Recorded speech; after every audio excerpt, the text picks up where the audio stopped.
नमस्कार दोस्तों, स्वागत है आपका आपके अपने YouTube channel RBSC online classes में। अपन बात कर रहे थे आपकी 12वीं पर्सनालिटी यानी वर्थ के बारे में, जिसमें अपनी चल रही थी 12.2, जिसके अपन कुछ भाग पीछे कर चुके थे। आज अपन इसका करेंगे नेक्स्ट भाग। अगर पीछे वाले वीडियो नहीं देखे हैं तो वो जरूर देखिएगा, क्योंकि अपने उसमें बेसिक और बहुत सारे कॉन्सेप्ट की बात की है, ताकि आपको ये पर्सनालिटी आसानी से समझ में आ जाए। तो देखो, बात करते हैं आगे। जो नेक्स्ट 8वां सवाल है, 7 सवाल तक अपन पीछे वीडियो में बात कर चुके हैं। आज अपन इसका करेंगे 8वां सवाल।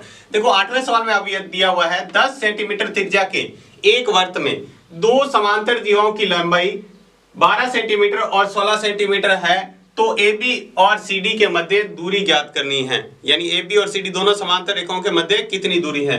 यदि जीवाएं केंद्र के एक ओर हो और केंद्र के विपरीत ओर हो, यानी दो स्थितियां आपको दी रखी है। एक तो दोनों जीवाएं केंद्र के एक साइड में हो, दूसरा दे रखा है केंद्र के एक इधर साइड में और दूसरा दूसरी साइड में, अलग अलग साइड में हो, तब आपको इसका करना है। तो देखो, सवाल का पहले अपन चित्र बनाते हैं। देखो, पहला जो चित्र बनाया मैंने,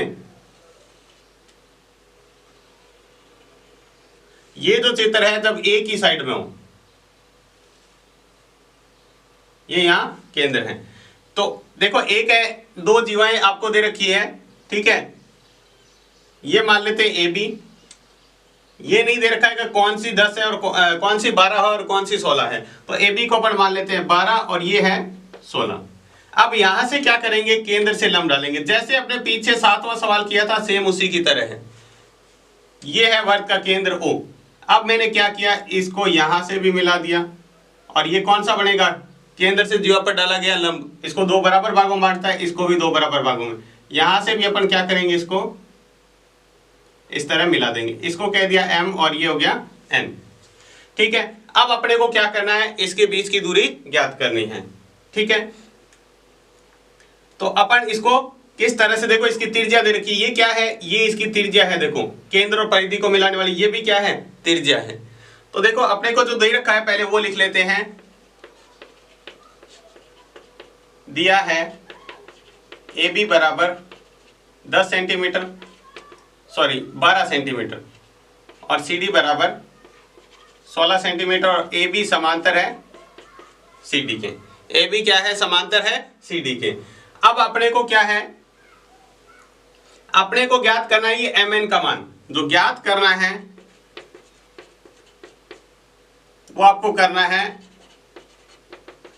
यानी इसके बीच की दूरी MN है, ये आपको ज्ञात करनी है। तो सिंपल सा देखो, अपन क्या करेंगे, सबसे पहले अपने को हल करने के लिए अपने को यह पता है कि केंद्र से जीवा पर डाला गया लंब जीवा को समद्विभाजित करता है। तो कहेंगे यदि OM लंबवत है CD के, तो अपन क्या कह सकते हैं, यदि OM लंबवत है CD के तो CM बराबर MD, CM बराबर MD। या फिर कह सकते हैं CM बराबर क्या कह सकते हैं, देखो ये भी दोनों बराबर है, 1/2 CD कह सकते हैं, 1/2 CD। इससे CM का मान कितना आ जाएगा, अपन निकालें तो देखो पूरी 16 है, तो ये भाग कितना हो जाएगा 8 का, और ये भी कितना हो जाएगा 8 का। तो CM बराबर अपने पास आ जाएगा 8 सेंटीमीटर, ठीक है। इसी तरह और यदि ये ON लंबवत है किसके, AB के, तो इससे अपन निकालेंगे तो देखो CAN का मान कितना आ जाएगा, AN। ये भी पूरी 12 है, तो ये क्या कर रही है, इसको समद्विभाजित कर रही है, तो ये कितना आ जाएगा 6 सेंटीमीटर, कितना आ जाएगा, ये दोनों ही परमे से निकाले हैं। अब देखो, अपन त्रिभुज लेते हैं, समकोण त्रिभुज।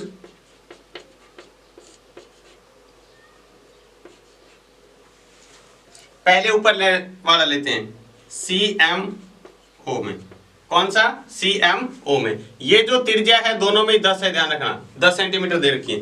तो देखो, कर्ण का स्क्वायर बराबर आधार स्क्वायर, आधार क्या है CM का स्क्वायर, प्लस लंब यानी OM का स्क्वायर, ठीक है। मान रख दो, इसका मान कितना है 10, इसका मान कितना है CN का मान, ये पूरी 16 है, दो भाग हो गए 8 के, तो ये तो देखो मान रखा, तो ये त्रिज्या है, ठीक है। ये भुजा अपने को 8 सेंटीमीटर दे रखी है, और इसका मान अपन ज्ञात कर देते हैं। तो देखो, इसको इधर रखते हैं, 8 को इधर लाएंगे, तो ये आ जाएगा OM का स्क्वायर बराबर 10 का स्क्वायर माइनस 8 का स्क्वायर। 10 का स्क्वायर कितना होता है 100, माइनस 8 का स्क्वायर 64। तो अपने पास OM का मान जो आएगा स्क्वायर, वो आ जाएगा 36। कितना आ गया 36। और इस 36 को जो अपन हल करेंगे तो अपने पास इसका मान कितना आ जाएगा, देखो OM का मान निकालना है अपने को, तो OM बराबर √36। देखो स्क्वायर इधर जाएगा तो अंडर रूट, तो OM बराबर आ गया अपने पास 36 का अंडर रूट कितना होता है 6 सेंटीमीटर।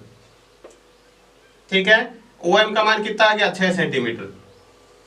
अभी तक अपने ये भुजा निकाली है। अब इसी प्रकार त्रिभुज ANO लेंगे, फिर से त्रिभुज समकोण त्रिभुज ANO में पाइथागोरस प्रमेय लगानी है। देखो AO का स्क्वायर बराबर AN का स्क्वायर प्लस OM का स्क्वायर, ON का स्क्वायर। देखो ये इसका कर्ण है AO, इसका स्क्वायर बराबर आधार AN है और लंब ON है। देखो AO का स्क्वायर ये भी एक त्रिज्या है 10 सेंटीमीटर। AN का मान कितना है, ये टोटल 12 है, 12 के दो टुकड़े कितने होंगे 6 6 के, तो ये 6 का स्क्वायर प्लस ON का स्क्वायर।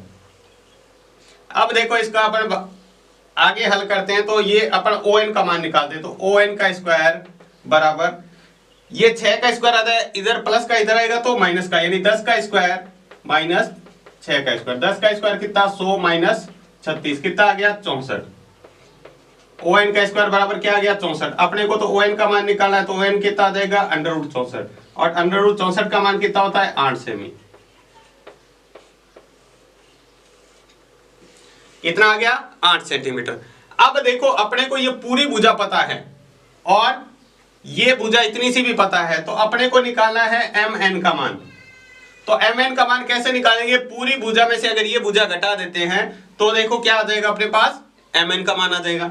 यानी पूरी भुजा में से इतनी सी भुजा पर क्या करते हैं, पूरी भुजा में से ऊपर वाली भुजा घटा देंगे, या फिर आप ऐसे समझ सकते हो पूरी भुजा ON है।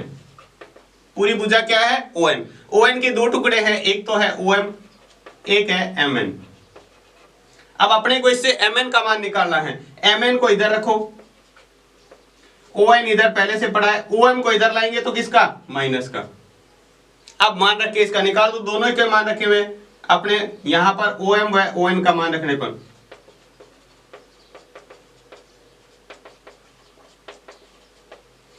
OM व ON का मान रखने पर तो देखो MN बराबर आ जाएगा, ON का जो मान निकाला है वो 8 सेंटीमीटर और OM का मान निकाला था वो अपने 6 सेंटीमीटर।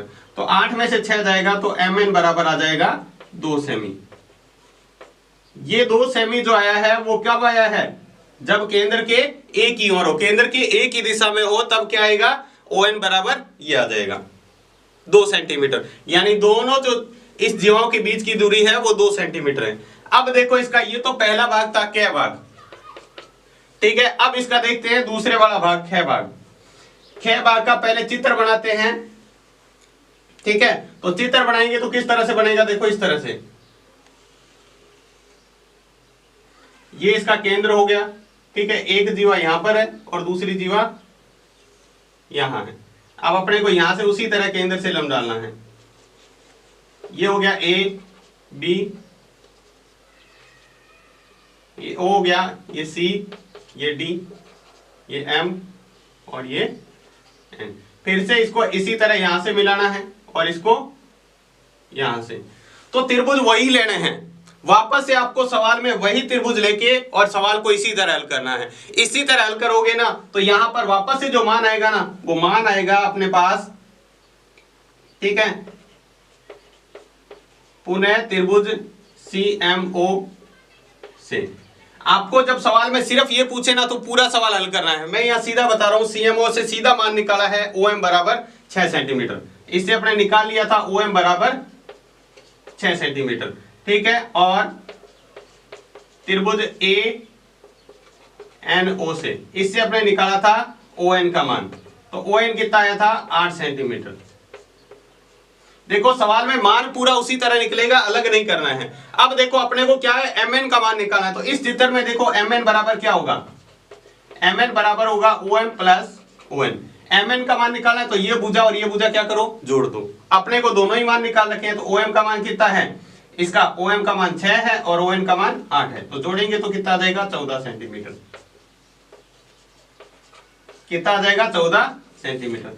तो देखो अगर आपके पास अगर आपके पास भुजाएं एक ही केंद्र से एक ही दिशा में है तब उनके बीच की दूरी 2 सेंटीमीटर होगी, और अगर उनके बीच की मतलब केंद्र के दोनों ओर है, दोनों विपरीत दिशा में, देखो एक केंद्र के ऊपर हो गया और एक केंद्र के नीचे हो गया, तब इनके बीच की जो दूरी आएगी वो आएगी 14 सेंटीमीटर। तो आप इस तरीके से आसानी से इस सवाल को कर सकते हैं। ध्यान रखना सिर्फ यही पूछा हुआ है, ये पूछे ही नहीं, और आपको ये सवाल देके सिर्फ ये पूछे तब आपको पूरे त्रिभुज में पाइथागोरस प्रमेय निकाल लगा के और OM और ON का मान पहले निकालना है, फिर इसको हल करना है। तो ये था इसका 8वां सवाल। इसके बाद देखते हैं इसका अगला सवाल। देखो अगले सवाल 9वें सवाल में क्या कहा, बहुत ही सिंपल सा सवाल है लेकिन महत्वपूर्ण है। देखो इसको सवाल में दिया हुआ है, एक चतुर्भुज ABCD के शीर्ष वर्त पर इस प्रकार स्थित है, वर्त के ऊपर स्थित है कि AB बराबर CD है, तो सिद्ध कीजिए कि AC बराबर BD होगा। तो अपन पहले इसका चित्र बनाते हैं। देखो इस तरह से बना हुआ है, यानी आपको ये दिया हुआ है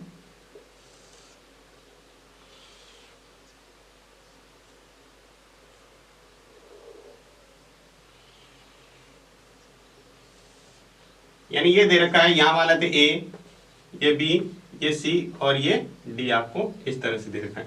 आपको सवाल के अंदर देखो दिया हुआ क्या है, ये दिया हुआ है AB बराबर CD है, यानी जीवा AB ये और ये CD क्या है, बराबर है। आपको सिद्ध करना है कि AC बराबर BD। तो AC कौन सा है, यानी इसको विकर्ण को मिलाएं तो ये और इसको मिलाएं तो ये क्या है, बराबर है, आपको सिद्ध करना है। तो देखो जो सिद्ध करना है वो लिख लेते हैं पहले, और बहुत ही सिंपल से तरीके से करते हैं सवाल को। देखो आपको सिद्ध करना है AC बराबर BD, ठीक है। अब देखो इसको हल करते हैं। यदि जीवा AB बराबर CD है, यदि जीवा AB और CD क्या है, बराबर हैं, तो चाप भी क्या होंगे इससे बनने वाले, चाप AP बराबर, चाप को आपको मैंने बताया था कैसे लिखना है, इस तरह से, चाप AB बराबर चाप CD। चाप AB बराबर क्या होगा, चाप यानी जितना चाप ये है, चाप देखो ये है, ये लंबाई इसकी चाप की ये और इसकी लंबाई ये भी क्या होगी, बराबर जीवाओं से क्या होते हैं, बराबर चाप बनते हैं, तो चाप भी क्या होंगे, बराबर। अब क्या है, दोनों पक्षों में चाप BC जोड़ने पर, अगर दोनों तरफ एक ही संख्या दोनों तरफ जोड़ेंगे तो समीकरण में कोई फर्क नहीं पड़ता है। तो देखो लिखेंगे चाप AB प्लस चाप BC बराबर चाप CD प्लस चाप BC। ऐसा करने से देखो क्या हुआ, चित्र के अंदर से देखते हैं, AB और BC को जोड़ देते हैं, AB और BC को जोड़ देते हैं तो चाप क्या बनेगा, पूरा, ये देखो AB चाप प्लस BC चाप जुड़ जाएगा, तो चाप पूरा बन जाएगा। इसको नाम दे देते हैं ABC चाप। क्या दे दिया, देखो ABC चाप पूरा यहां से यहां बन जाएगा, ठीक है। और इसको जो नाम देंगे, देखो A इसमें जोड़ा है CD में भी क्या जोड़ दिया, BC, तो CD ये था और BC इसके अंदर ये जुड़ गया फिर से, तो इसका नाम क्या हो गया, CDB। अब देखो ये तो क्या है, पूरे पूरे चाप हैं, अगर इनको नाम चाप पे दे तो ABC से कौन सा चाप बन रहा है, ABC पूरा मिलाए तो एक AC चाप बन रहा है, तो क्या है, चाप बन रहा है AC। और इधर कौन सा बन रहा है, इससे चाप बन रहा है BD। देखो यहां से पूरा चाप कौन सा बन रहा है, D से लगा के B तक, यानी BD चाप बन रहा है। अगर चाप बराबर हैं तो इनसे जीवा भी क्या होगी, तो जीवा AC बराबर होगा BD, क्योंकि बराबर जीवा ही केंद्र वर्त पर क्या है, बराबर चाप बनाती है, बराबर चाप बन रहे हैं तो उनसे खींची गई जीवा भी क्या होती है, बराबर होती है। तो बहुत ही सिंपल से तरीके से आप इस सवाल को इतनी आसान से तरीके से कर सकते हैं। बस आपको करना क्या है, दोनों के चाप में देखो, पहले तो ये जीवा बराबर है तो चाप बराबर कर दो, चाप में दोनों तरफ BC जोड़ा, तो BC जोड़ने पर कोई फर्क नहीं पड़ेगा, एक जैसी संख्या। अब देखो AB और BC मिलकर चाप कौन सा बन रहा है, तो देखो AB से ये चाप बन रहा है और BC इसके अंदर ये जोड़ दिया तो पूरा बन रहा है चाप AC, तो यहाँ लिखा है चाप AC, ठीक है। और इसी तरह अगर CD में BC जोड़ते हैं तो CD ये चाप था और इसमें BC जोड़ा तो ये चाप बन रहा है पूरा BD। तो ये दोनों चाप AC और BD चाप क्या है, बराबर है। अगर ये चाप बराबर है तो इनसे जो बन रही है जीवा वो भी क्या होगी, बराबर होगी। तो AC से जीवा एक ऐसे खींची और BD से ऐसे खींची, ये भी क्या होगी, बराबर। तो ये था इसका अगला महत्वपूर्ण सवाल। इसके बाद देखते हैं इसका अगला महत्वपूर्ण सवाल, 10वां सवाल। देखो 10वें सवाल में दिया हुआ है, यदि एक वर्त की दो समान जीवाएं एक दूसरे को प्रतिच्छेद कर रही है, यानी दो जीवाएं हैं और दोनों एक दूसरे को प्रतिच्छेद कर रही है, तो सिद्ध कीजिए कि एक जीवा के कर्मिक भाग क्रमशः से दूसरी जीवा के संगत भागों के बराबर होते हैं। यानी जीवा के कर्मिक भाग, यानी जीवा जहां पर प्रतिच्छेद कर रही है उसके बराबर जो बचे हुए भाग होते हैं वो बराबर। देखो कैसे चित्र से समझते हैं इसको, इस तरह से,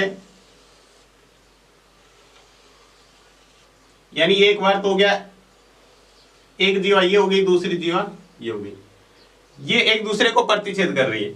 ये जो जीवा है ए बी मान लिया, इसको मान लिया सी डी, जो बिंदु पी पर प्रतिच्छेद कर रही है। ठीक है, ये क्या है, वर्त का केंद्र है।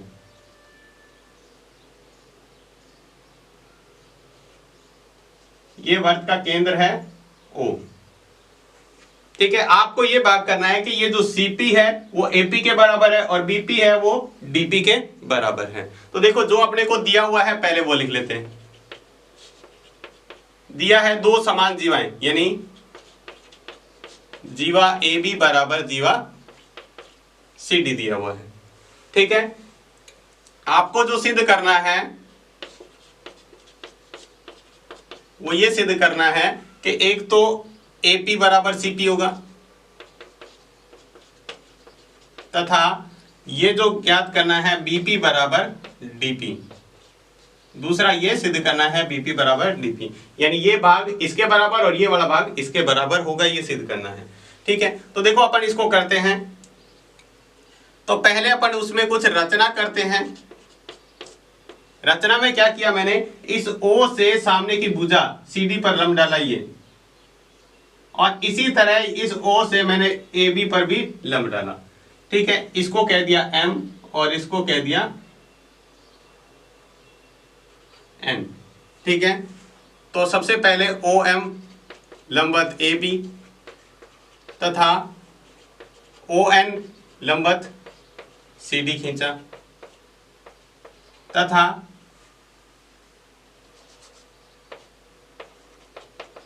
और क्या किया, इसको O को P से मिलाया, जो O है उसको P से मिलाया और O को P से मिलाया। ठीक है, ये अपने इसमें कुछ एक्स्ट्रा ऐड किया है, वो रचना के अंदर लिख देते हैं। अब देखो सवाल बहुत ही सरल हो गया। आपको दिया हुआ है यदि AB बराबर CD है, यदि AB बराबर CD है तो इसके आधे भाग भी, यानी 1/2 इसका आधा भाग AB का और 1/2 CD भी क्या होंगे, बराबर। आधे आधे भाग भी बराबर होंगे, यानी AB का आधा भाग बराबर होगा, यानी अपन कह सकते हैं CN बराबर जो होगा, यानी इसका भाग CN, इसका आधा भाग AM के बराबर। या फिर कह सकते हैं ये जो A जो भाग है MB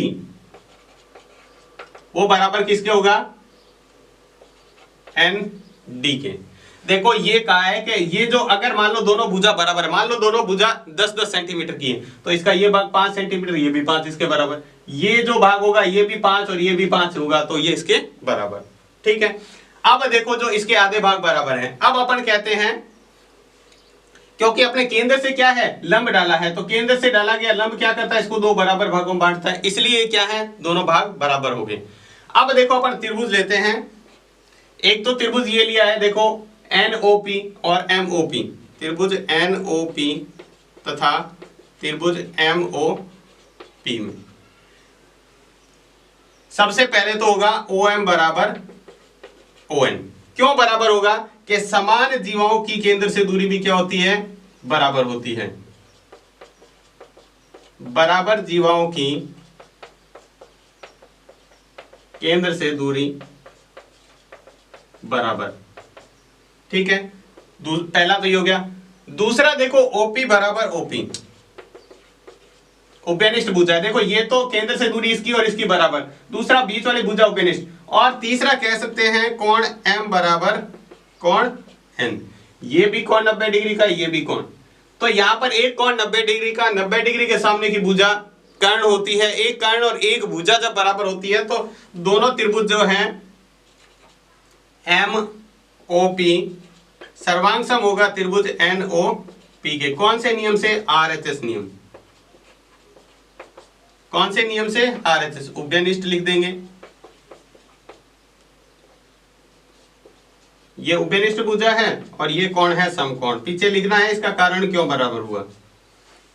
ठीक है, अब ये दोनों बराबर हो गए तो इसका मतलब बाकी बची हुई भुजा और बाकी बचे हुए कोण भी क्या है? बराबर है। तो अपन लिख सकते हैं MP बराबर NP। MP बराबर NP। इसको अपन कहते हैं, ये जो भाग है इस वाली को अपन कह देते हैं समीकरण 1। यहां इसको समीकरण 1 और ये होगी समीकरण 2। अब देखो समीकरण 1 और 2 से एक बार देखते हैं। समीकरण 1 और 2 को जोड़ने पर, समीकरण 1 व 2 को जोड़ने पर देखो 1 और 2 को जोड़ते हैं। CN में क्या जोड़ेंगे? MP। तो CN AM में जोड़ेंगे MP। देखो AM, इसको ऐसे लिख लेते हैं, AM इधर लिख लेते हैं और CN इधर लिख लेते हैं। ठीक है, अब जोड़ना है इसको। ठीक है, तो AM प्लस MP बराबर किसके होगा? CN प्लस NP के बराबर। CN plus NP। अब थोड़ा सा जरा चित्र से ध्यान देंगे इस भुजाओं पर तो अपने पास अब सवाल का हल मिल जाएगा। देखो AM और MP जोड़े, AM, ये रहा AM और MP जोड़े तो क्या बन जाएगा? AP बराबर CN और NP जोड़े तो ये क्या बन जाएगा? CP। तो पहला भाग तो अपने को सिद्ध हो गया। देखो अपने को सिद्ध करना था AP बराबर CP, तो AP बराबर CP आ गया। अब अपने कहा है समीकरण 1 ये भी लिया था जिसमें अपन ये कहा था कि जो MB है वो बराबर है किसके? वो बराबर है ND के। ठीक है, ये भी समीकरण 1 का ही भाग है। तो फिर से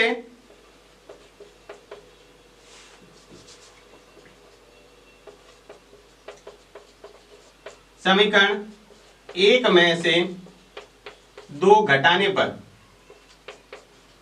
समीकरण 1 में से 2 घटा देते हैं और एक वाला भाग ये लेते हैं। देखो MB माइनस MB में से क्या घटाना है? MP बराबर ND minus NP। ND minus NP अगर इसमें से घटा देते तो MP कौन सा भाग है? पूरा भाग। इसमें से ये घटा दिया MP, पीछे क्या बचेगा? BP बराबर इसमें देखो ये ND पूरा था, ND में से क्या घटा दिया? NP, तो पीछे क्या बचेगा? DP। ये इसका क्या हो गया? दूसरा भाग भी बराबर हो गया। तो यही तो अपने को सिद्ध करना था। एक तो AP बराबर CP, तो ये आ गया AP बराबर CP। दूसरा देखो BP बराबर DP, तो ये BP बराबर DP। बहुत ही आसान सा सवाल है, जरा सा ध्यान देंगे तो आप इसको कर पाएंगे। ठीक है, तो आपको इस तरीके से इस सवाल को करना है। इसके बाद देखते हैं इसका अंतिम सवाल। देखो 11वें सवाल में आपको दिया हुआ है, सिद्ध कीजिए कि 2 समांतर जीवाओं के मध्य बिंदु को मिलाने वाला रेखाखंड वर्त के केंद्र से होकर गुजरता है। यानी 2 समांतर जीवाएं हैं, उनके मध्य बिंदु को मिलाएं तो वो मध्य बिंदु वाली जो रेखा खींचेंगे वो क्या होगी? मतलब उसके वर्त के केंद्र से गुजरेगी। तो पहले अपन इसका चित्र बना लेते हैं। तो देखो चित्र कुछ इस तरह से बनाया है। ये वर्त हो गया, इसके अंदर 2 समांतर रेखा, एक ये और दूसरी ये वर्त का केंद्र है। ये मान ली जीवा AB और ये मान ली CD, दोनों समांतर जीवाएं हैं। इसके मध्य बिंदु को मिलाने वाली, यानी ये मध्य बिंदु इसका ये मान लेते हैं और इसका मध्य बिंदु ये, इससे मिलाने वाली रेखा ये इसके केंद्र से होकर जाती है, ये आपको बताना है। ये इसका O हो गया, ये मान लेते हैं P और ये मान लेते हैं Q, या इसको मान लेते हैं M और N, कुछ भी मान सकते हो आप। ठीक है, M और N, यानी MN जो रेखा है वो एक MON एक सरल रेखा है जो इसके मध्य बिंदु से होकर जा रही है। तो देखो सवाल के अंदर पहले जो दिया हुआ है वो लिख लेते हैं। दिया है जीवा AB समांतर है CD और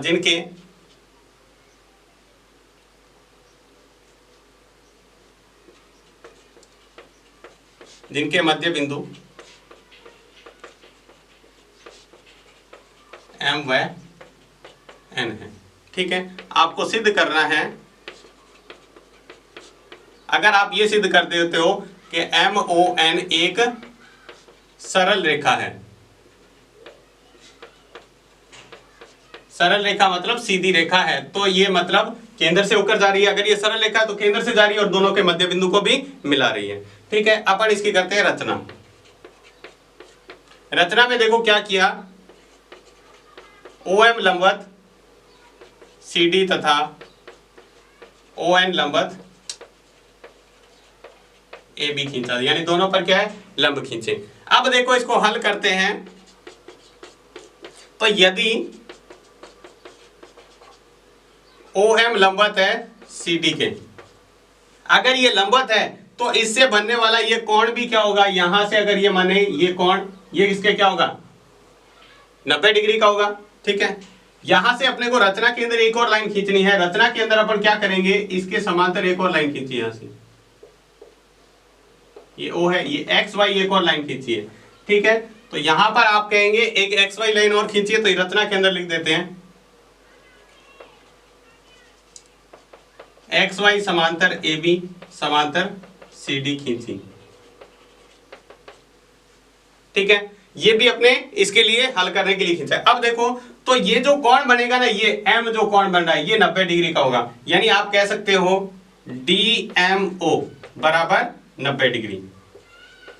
क्या होगा, 90 डिग्री। ठीक है, अगर ये 90 डिग्री है और यहां पर अपन कह रहे हैं CD जो समांतर है, CD समांतर किसके है, XY के, ये अपने एक इसी लाइन खींची है।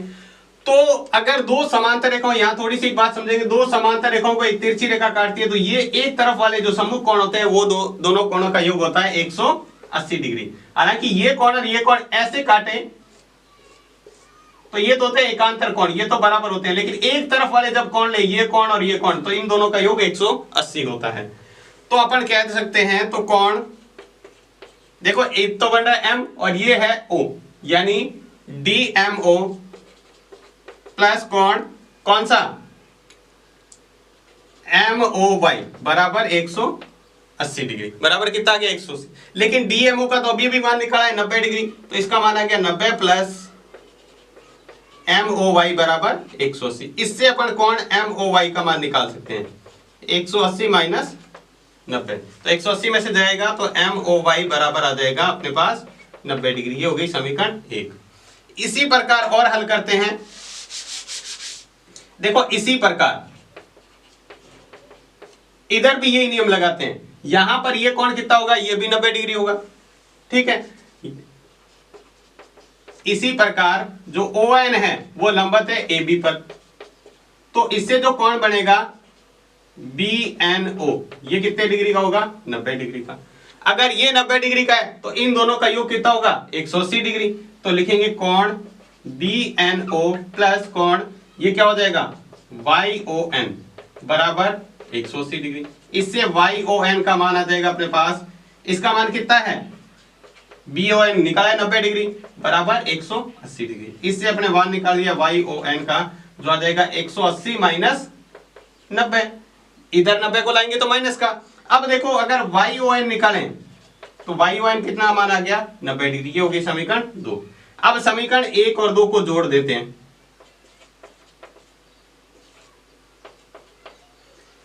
एक और दो जोड़ते हैं तो देखो ये कोण बन रहा है कोण YON प्लस ये YOM मान लेते हैं या MOY, YOM लिखो या MOY लिखो एक ही बात है, प्लस कोण YON बराबर कितना है, 90 प्लस 90 कितना हो जाएगा, 180। अब इन दोनों कोणों को देखते हैं कौन से बन रहे हैं। YOM देखो YOM ये वाला कोण और YON ये वाला कोण, दोनों का योग 180 है, यानी जो कोण बनेगा वो कौन सा बनेगा, MON पूरी रेखा बन रही है जिसका मान कितना है, 180 डिग्री। अगर किसी रेखा पर, चाहे वो रेखा ऐसे बन रही हो, इस बिंदु पर अगर ये 180 डिग्री कोण बन रहा है, इसका मतलब ये सीधी रेखा है, तो अपन क्या कहेंगे, अतः MON एक सरल रेखा है जो केंद्र से गुजरती है, जो कहां से, केंद्र से गुजरती है। तो ये था इसका अंतिम बहुत ही महत्वपूर्ण सवाल। दोबारा से देख लेते हैं, बहुत ही इंपॉर्टेंट सवाल है। आपको ये दिया हुआ है कि दो जीवाएं, समांतर जीवाएं के मध्य बिंदु को मिलाने वाली रेखा उनके केंद्र से होकर जाती है, यानी ये केंद्र है। तो अपने दो समांतर जीवाएं खींच ली। इसके सवाल हल करने के लिए एक और इसके बीच में एक और रेखा खींच ली, ये इस तरह से, ठीक है। अब क्या किया, पहले ये कोण अपने को पता है 90 डिग्री और आमने सामने के होते हैं 180 डिग्री, तो इससे ये कोण मान निकाल लिया। अब ये 90 और दोनों का योग 180, तो पीछे कितना बचेगा, 90 डिग्री का। इसी तरह यहां पर निकालो तो ये भी 90 डिग्री का। जब इन दोनों कोणों को जोड़ेंगे तो 90 और 90 कितना हो जाएगा, 180। यानी ये जो रेखा कुछ इस तरह से बन रही है, यहां पर बिंदु है M, यहां पर है N और यहां पर है O। यहां पर दोनों कोणों का योग जोड़ने पर 180 हो गया, मतलब ये एक सीधी रेखा है। और सीधी रेखा है और कहां से, O से जा रही है और O वर्त का केंद्र है। यानी दोनों बिंदु, ये इसका मध्य बिंदु था, ये इसका मध्य बिंदु, तो दोनों भुजाओं के यानी दोनों जीवों के मध्य बिंदु को मिलाने वाली रेखा केंद्र से गुजर रही है। तो इस तरह से आप इस सवाल को हल कर सकते हैं। तो ये था इसका 11वां और अंतिम सवाल। तो आज की क्लास में बस इतना ही। ये थी आपकी पूरी 12.2 प्रश्नावली। उम्मीद है आपको अच्छे से समझ में आ गई होगी। तो आज की क्लास आपको कैसी लगी हमें कमेंट बॉक्स में लिखकर जरूर बताना है। तो आज की क्लास में बस इतना ही। धन्यवाद।